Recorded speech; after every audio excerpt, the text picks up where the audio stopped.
பாலும் தெளிதேனும் பாகும் பருப்பும் இவை நாளும் கலந்துனக்கு நான் தருவேன் கோலம் செய்துங்க கரிமுகத்து தூமணியே நீ எனக்கு சங்கத்தமிழ் மூன்றும் தா. மூஷிகவாகன மோதகஸ்த சாம்பரகர்ண விளம்பித சூத்ர வாமன ரூப மகேஸ்வரபுத்ர விக்ன விநாயக பாதநமஸ்தே. ஜெய்கணேச பாகிமாம் ஸ்ரீகணேச ரக்ஷமம். ஸ்ரீ பகவதி யூடியூப் சேனல் நேயர்களுக்கு அஸ்ட்ராலஜர் சுவாமி ஹரிஹர சர்மாவின் பணிவான நமஸ்காரங்கள். சக்தி ஜோதிட குழுவின் சார்பாக விசுவாவசு வருஷம் சித்திரை மாத பலன்களை பார்ப்பதற்காக அடியேன் சக்தி சுவாமி ஆகிய நானும் ஆஸ்ட்ரோ கே ஐயங்கார் அவர்களும் டாக்டர் ஹரிஹர சர்மா ஐயா அவர்களும் வந்திருக்கின்றோம். அனைவருக்கும் ஹரிஹர சர்மாவின் பணிவான நமஸ்காரங்கள். நாம் ஒவ்வொரு ட்ரிப்பும் ஒவ்வொரு மாத பலன்கள் பார்க்குறோம், வருஷ பலன்கள் பார்க்குறோம். அதே போல் மெல்ல செல்லும் கிரகங்களுடைய பலன்கள், விரைவாக செல்லும் கிரகங்கள்.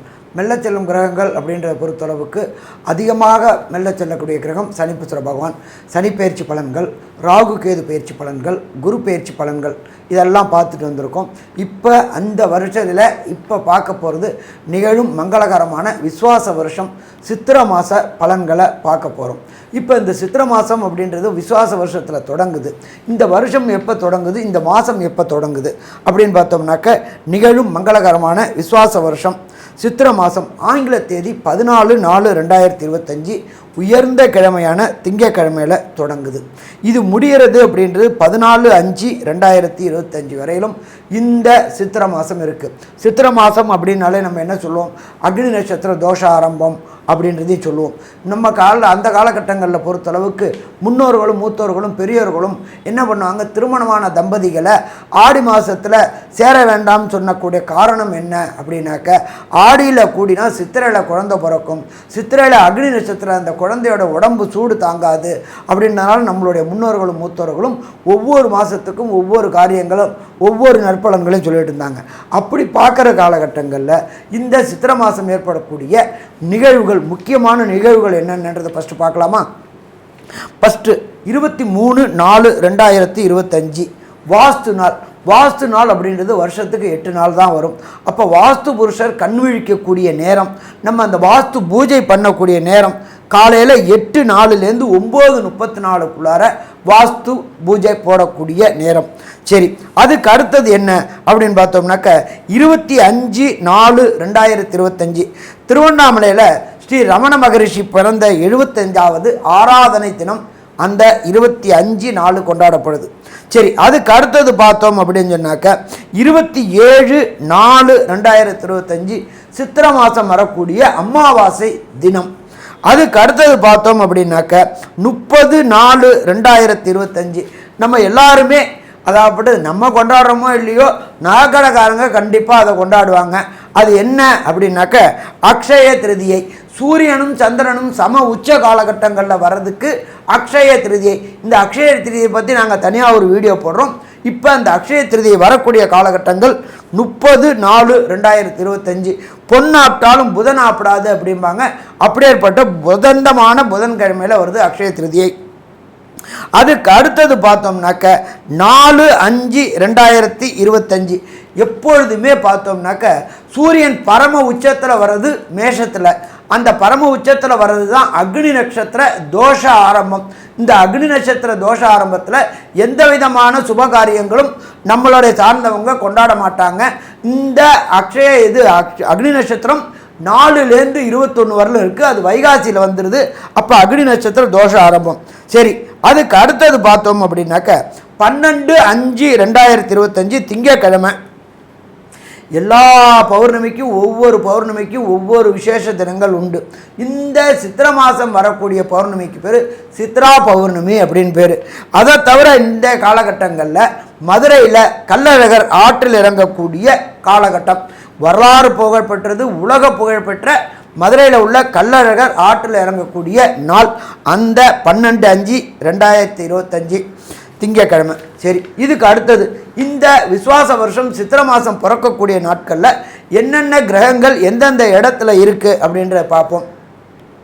காலபுருஷ தத்துவத்தின்படி மேஷத்தில் சூரிய பகவானும், அதுக்கு அடுத்தது காலபுருஷ தத்துவத்தின்படி 2ஆம் இடமான ரிஷபத்தில் குரு பகவானும், 4ஆம் இடமான கர்க்கடகத்தில் செவ்வாய் பகவானும் மற்றும் 6ஆம் இடமான கன்னியில் கேது பகவானும் மற்றும் கும்பத்தில் சனி பகவானும் புத பகவான் சுக்கிர பகவான் ராகு பகவான் மீனத்திலையும் இருக்கக்கூடிய காலகட்டங்களில் இந்த சித்திரை மாதம் பிறக்குது.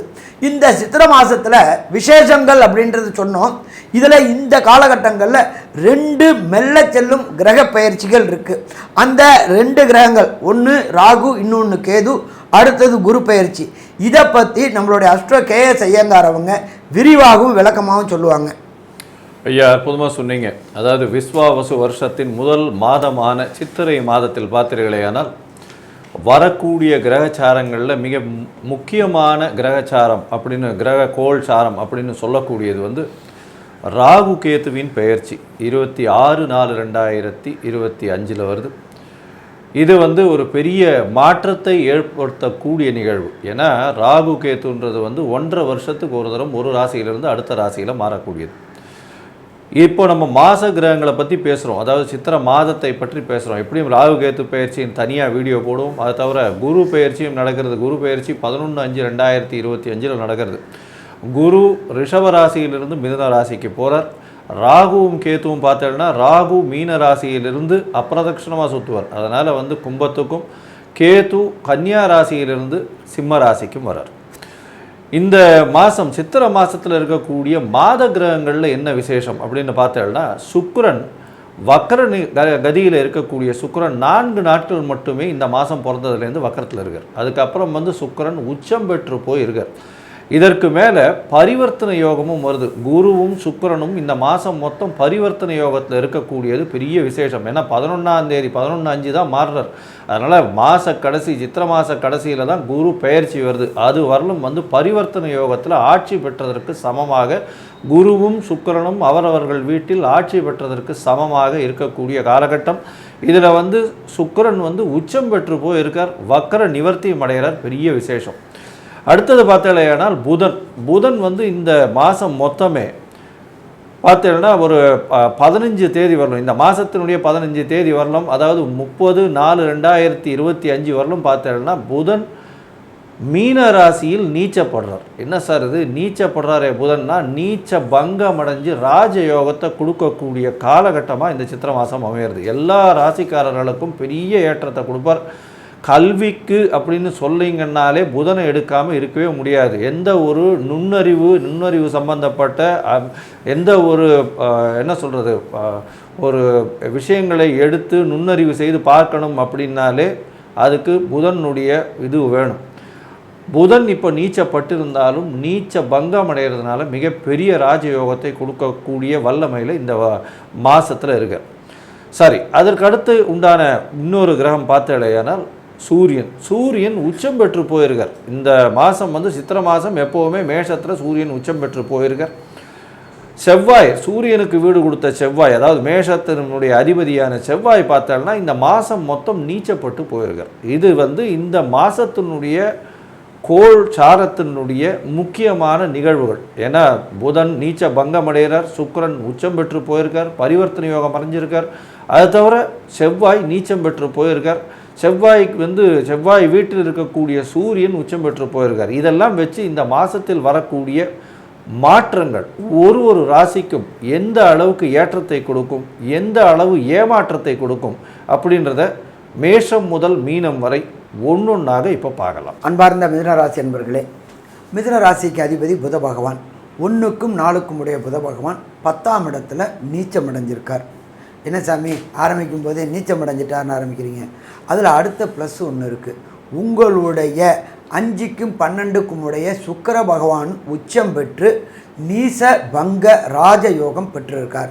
அப்போ மிதுன ராசி என்பவர்களுக்கு இந்த சித்திரை மாதம் ஆனந்த மாதமானம், அற்புதமான மாதம்னு சொல்லலாம். கண்டிப்பாக அற்புதமான மாதம் சொல்லலாம். சரி, அடுத்தது 2ஆம் இடத்துல அங்காரக பகவான் நீச்சம் அடைஞ்சிருக்கார். 3ஆம் இடமான கம்யூனிகேஷன் பாவத்தில் கேது பகவான் இருக்கார். அப்போ இந்த சித்திரை மாதத்தில் பொறுத்தளவுக்கு மிதுன ராசி அன்பர்கள் பொறுத்தளவுக்கு தேவையற்ற வாதம் விதாண்டாவாதத்தை தவிர்ப்பது மிக சிறப்பாக இருக்கும். ஏன்னா வாக்குஸ்தானத்தில் செவ்வாய் நீச்சம் அடைஞ்சிருக்காரு, 3ஆம் இடத்துல கேதுவும் இருக்கார். நீங்கள் சொல்கிறது அத்தனையுமே உங்களுடைய நண்பர்களாலும் உங்களுடைய உற்றார் உறவினாலும் கரெக்டாக தப்பாக புரிந்து கொள்ளப்படும். அப்போ சித்திரை மாதத்தை பொறுத்தளவுக்கு நாம் ஒரு ஃபெவிக்விக் போட்டுட்டோம் அப்படின்னு சொன்னால் பிரச்சனையிலேருந்து தப்பலாமா? பிரச்சனையிலேருந்து தப்பலாம். சரி, 4ஆம் இடமான மாத்ருஸ்தானம், மாத்ருஸ்தானாதிபதியான புத பகவான் 10ஆம் இடத்துல நீச்சம் அடைஞ்சி அவரே அவருடைய வீட்டை பார்க்குறார். அப்போ 4ஆம் இடம் அப்படின்றது ஜோதிட சாஸ்திரத்தில் லோயர் எஜுகேஷன் படிக்கக்கூடிய மிதுன ராசியை சேர்ந்த குழந்தைகளுக்கு இந்த காலகட்டங்களில் ஞாபக மறதி உண்டாகக்கூடிய வாய்ப்புகள் உண்டு. சரி, ஞாபக மறதி உண்டாயிடுச்சு, என்ன சாமி பண்ணுறது? அப்போ படிக்கிறத குறைச்சிட்டு எழுதி பார்த்துட்டு இருக்கும் பொழுது ஒரு ட்ரிப்புக்கு 4 ட்ரிப்பு எழுதி பார்த்தோம்னாக்க இந்த ஞாபக மறதி தன்மை குறையக்கூடிய வாய்ப்புகள் உண்டு. புதனை பொறுத்தளவுக்கு நம்ம கல்விக்காரகன், கல்விக்கு அதிபதி அப்படிங்கிறோம். அப்போ அவர்கிட்ட சரணாகதி அடைய வேண்டிய காலகட்டங்கள். சரி, அதுக்கு அடுத்தது ஜோதிட சாஸ்திரத்தில் 4ஆம் இடத்துல மாத்ருஸ்தானம் அப்படிம்போம். மாத்ருன்னா அம்மா ஸ்தானம். உங்களுடைய மிதுன ராசியைச் சேர்ந்த அன்பர்களுடைய அம்மாவிற்கு உடல் நலத்தில், அதுவும் பர்டிகுலராக சொல்லணும்னாக்க புதனை பொறுத்தளவுக்கு நரம்பு மண்டலத்திற்கு அதிபதி அப்படின்னு நம்ம சொல்லுவோம். அப்போ அந்த நரம்பு மண்டலத்துக்கு அதிபதியான புத பகவான் 10ஆம் இடத்துல நீச்சம் அடைஞ்சதுனால நர்வஸ் தொடர்புடைய உபாதைகள் வரக்கூடிய வாய்ப்புகள் உண்டு. அப்போ ஒரு சின்ன பிரச்சனை அப்படின்னு சொன்னால் கூட அம்மாவுக்கு உடனடியாக உங்களுடைய குடும்ப டாக்டரை அணுகிறது மிக சிறப்பாக இருக்கும். ஏன் அப்படின்னாக்க சித்திரை மாதம் அக்னி நட்சத்திரத்தில் பொறுத்தளவுக்கு ஸ்ட்ரோக்ஸ் ஏற்படக்கூடிய வாய்ப்புகள் உண்டு. தண்ணீருடைய அளவு குறைஞ்சி ஸ்ட்ரோக் ஏற்படக்கூடிய வாய்ப்புகள் உண்டு. அப்போ உங்கள் வீட்டில் உள்ள அம்மாக்களையும் சரி வயதானவர்களையும் சரி இந்த காலகட்டங்களில் வெளியே அலைய விடுறதோட வீட்டிலேயே இருக்க சொல்கிறது சிறப்பு. அப்படி வெளியில் அலையிறதுனா கூட கொடை எடுத்துகிட்டு போகிறது இல்லாட்டி வண்டி வாகனங்களில் போகிறது மிக சிறப்பாக இருக்கும். சரி, 5ஆம் இடத்திற்கும் 12ஆம் இடத்திற்கும் உண்டான சுக்கிர பகவான் உங்களுக்கு உச்சம் பெற்றிருக்கிறார். நீண்ட நாட்களாக மிதுன ராசியைச் சேர்ந்த அன்பர்களுக்கு சந்தான பாக்கியம் என்கின்ற வம்சம் விருத்தி கிடைக்காதவர்களுக்கு கண்டிப்பாக இந்த காலகட்டங்களில் சந்தான பாக்கியம் என்கின்ற வம்சம் விருத்தி கிடைக்கக்கூடிய வாய்ப்புகளும் உண்டு. நீண்ட நாட்களாக குலதெய்வ வழிபாடு செய்யணும்னு நினச்சிக்கிட்டு இருந்தவங்களுக்கும் குலதெய்வ வழிபாடு செய்யக்கூடிய வாய்ப்புகளும் இந்த விஸ்வாச வருஷம் சித்திரை மாதத்தில் கிடைக்கக்கூடிய வாய்ப்புகள் உண்டு. நம்ம எப்பொழுதுமே பொறுத்தளவுக்கு மாத பலன்களை பொறுத்தளவுக்கு மெல்ல செல்லும் கிரகங்கள், விரைவாக செல்லும் கிரகங்கள், விரைவாக செல்லக்கூடிய கிரகங்களை வச்சு தான் நாம் மாத பலன்கள் சொல்கிறோம். அதற்படி சூரிய பகவான், சுக்கிர பகவான், அங்கார பகவான், புத பகவான் இந்த 4 கிரகத்தை வச்சு தான் நம்ம மாத பலன்கள் சொல்கிறோம். அதுபடி இப்போ நீச்சமடைஞ்ச செவ்வாயும் உச்சமடைந்த சுக்கிர பகவானும் நீச்சமடைஞ்ச புத பகவானும் என்னென்ன நன்மைகளை தருவார், என்னென்ன கெடுபலங்களை தருவார் அப்படின்றத நம்மளுக்கு அஸ்ட்ரோ KS ஐயங்கார் அவங்க விரிவாகவும் விளக்கமாகவும் சொல்லுவாங்க. ஐயா, அற்புதமாக சொன்னீங்க. அதாவது மிதுன ராசிக்கு இவ்வளோ நாளாக அஷ்டமத்து சனி வக்கரம், குரு வக்கரம் இந்த மாதிரி பேசி அவங்களுக்கு மிதுன ராசிக்காரர்களுக்கு கிட்டத்தட்ட ஒரு 3-4 வருஷமாகவே அப்படியே கரும்பு சாராக அவங்கள புழிஞ்சு சக்கையாக ஆக்கின மாதிரி ஆயிட்டாங்க. இனிமேலிருந்து அவர்களுக்கு பெரிய மாற்றங்களும் ஏற்றங்களும் இருக்கக்கூடிய காலங்களாக அமையப்போகும். எதனால் சார் சொல்கிறீங்க அப்படின்னா, ராசிக்கு 5ஆம் அதிபதி 12ஆம் அதிபதியான சுக்கிரன் 10ஆம் இடத்தில் உச்சம் பெற்று போயிருக்கார். பெரிய விசேஷம். இதன் மூலியமாக தொழிலில் அபரிமிதமான ஏற்றம், செய்யக்கூடிய தொழிலில் பெரிய ஏற்றம். அது தவிர பார்த்தோம்னா 9ஆம் இடத்துல சனி ஆட்சி பெற்று மூலத்திரிகோண வீட்டில் இருக்கிறது பெரிய விசேஷம். இப்போ ராகுவும் சேர்ந்து வரார். 9ஆம் இடம் வலுப்பெற்று போகிறது. இதன் மூலியமாக பாக்கியங்கள் வலுப்பெறும். ஏன்னா பாக்கியஸ்தான அதிபதி பாக்கியத்திலேயே போய் உட்கார்றது பெரிய ஏற்றத்தை கொடுக்கக்கூடிய காலகட்டமாக இருக்கும். இதனால் பார்த்தோம்னா வெளிநாடு போய் படிக்கணும்னு நினைக்கிறவர்களுக்கெல்லாம் கண்டிப்பாக வெளிநாடு போகக்கூடிய வாய்ப்புகள் நிச்சயமாக உண்டு. உங்களுடைய ராசி அதிபதி 10ஆம் இடத்துல நீச்சம் பெற்றிருக்கார், 4ஆம் அதிபதியும் நீச்சம் பெற்றிருக்கார். இதன் மூலியமாக என்ன அப்படின்னா, நீச்ச பங்கம் அடைஞ்சு ராஜயோகத்தை கொடுக்கக்கூடிய காலகட்டமாக அமைய போகிறது. என்ன 11ஆம் அதிபதியான லாபஸ்தானாதிபதி 2ஆம் இடம்னு சொல்லக்கூடிய குடும்பஸ்தானத்தில் நீச்சப்படுறார். இதனால் என்ன ஆகும் அப்படின்னா, வரக்கூடிய லாபங்கள் குடும்பத்தில் கொஞ்சம் அதிகமாக செலவுகள் செய்யக்கூடிய காலகட்டமாக அமையும். செலவுகள் என்ன மாதிரி இருக்கும் அப்படின்னா, சுப செலவுகளாக இருக்கக்கூடிய வாய்ப்புகள் அதிகம். அதனால் இப்போ நீங்கள் பதட்டப்படாதீங்க, செலவு இவ்வளோ ஆகுதே அப்படின்றதுனால பதட்டப்படாதீங்க. செலவுகள் இறைக்கிற ஊற்றே சுரக்கும்னு சொன்ன மாதிரி செலவுகள் அதிகமானாலும் கவலைப்பட வேண்டாம்.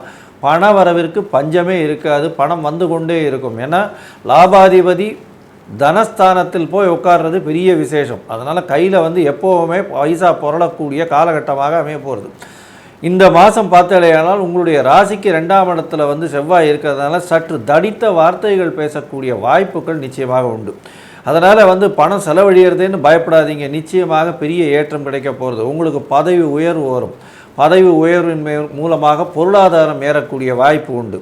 12ஆம் அதிபதியும் 10ஆம் அதிபதியும் பரிவர்த்தனை யோகம் பெறுறதுனால கண்டிப்பாக உங்களுக்கு வந்து வெளிநாட்டிலிருந்து மூலதனம் வரக்கூடிய வாய்ப்புகள் உண்டு. சொந்த தொழில்கள் பண்ணுபவர்களுக்கு வெளிநாட்டு மூலதனம் கண்டிப்பாக வரும். பெரிய இண்டஸ்ட்ரியெல்லாம் வச்சுருக்கிறவங்களுக்கு பெரிய ஏற்றமான காலமாக அமைய போகிறது. முயற்சிகள் எல்லாமே வெற்றி வரும். அதுவும் கேது 3ஆம் இடத்துல இருக்கிறதுனால செய்யக்கூடிய முயற்சிகளில் சிறு சிறு தடங்கள் வந்து அந்த தடங்களையும் சரி செய்து அதற்கு மேல் வெற்றி பெறக்கூடிய வாய்ப்புகள் நிச்சயமாக இந்த மாதத்தில் உங்களுக்கு வரப்போகிறது. இந்த மாதத்தில் பார்த்தீங்கன்னா உங்களுடைய ராசிக்கு சூரியன் உங்களுடைய ராசியின் 3ஆம் அதிபதியும் 11ஆம் இடத்துல போய் உச்சம் பெற்று போகிறார். அதனால் எந்த ஒரு முயற்சியை நீங்கள் முன்னெடுத்தீர்களே என்றாலும் அதில் உங்களுக்கு கிடைக்கப் போவது வெற்றி வெற்றி வெற்றி வெற்றி. இந்த வெற்றியை தவிர தோல்வி முகம் என்பது வரக்கூடிய வாய்ப்பே உங்களுக்கு கிடையாது. எல்லா விதத்திலும் பெரிய ஏற்றமான காலமாக இருக்குது. இந்த மாதத்தில் பார்த்தீங்கன்னா எந்தெந்த காலங்கள் சில நேரங்கள் நீங்கள் வந்து இந்த முயற்சியை தள்ளி போடணும் அப்படின்றதையும் என்ன எளிய பரிகாரங்கள் செய்தால் உங்களுக்கு வரக்கூடிய தடங்கல்கள் நீங்கும் அப்படின்றத பற்றியும் நம்ம ஐயா கிட்ட கேட்போம். ரொம்ப அற்புதமாக சொன்னீங்க ஐயா. இப்போ மிதுன ராசிக்காரருடைய அதிபதியாகியவர் புதன். அப்போது இது வந்து சித்திரை மாதம். அப்போ சித்திரை வந்து இப்போ சித்திரை மாதத்தில் உங்களுடைய ராசி அதிபதி புதன். அவர் வந்து நீச்சமாயிருந்தாலும் நீச்ச பங்கம் அடைஞ்சிட்டார். அப்போ இந்த புதன் பகவானுக்கு போய் புதன்கிழமை அன்னைக்கு ஏழை எளிய மக்களுக்கு பச்சை பயிறு தானமாக கொடுக்கலாம். அதே மாதிரி புதன்கிழமை அன்னைக்கு புதன் பகவானுக்கு இந்த பச்சை பயிரை சுண்டலாக்கிட்டு அதை நிவேத்தியம் பண்ணிவிட்டு நீங்களும் தரிசனம் பண்ணிவிட்டு கோயிலுக்கு வர்றவாளுக்கு அந்த சுண்டலை வந்து தானமாக விநியோகம் பண்ணலாம். இதெல்லாம் பண்ணினீங்கன்னா உங்களுக்கு இந்த உங்களுடைய ராசியினுக்கு வேறு வரக்கூடிய எந்த துன்பங்கள் இருந்தாலும் அந்த துன்பங்கள்லாம் விலகி உங்களுக்கு நன்மை அளிக்கக்கூடியதாக அமையக்கூடிய மாதமாக மாறும். இப்போ இந்த இந்த மிதுன ராசிக்காரர்களுக்கு சந்திராஷ்டம தினங்கள் அப்படின்னு சொல்லக்கூடிய தினங்கள் வந்து 20/4/2025 ஞாயிற்றுக்கிழமை பகல் 2:14 ஆரம்பிக்குது.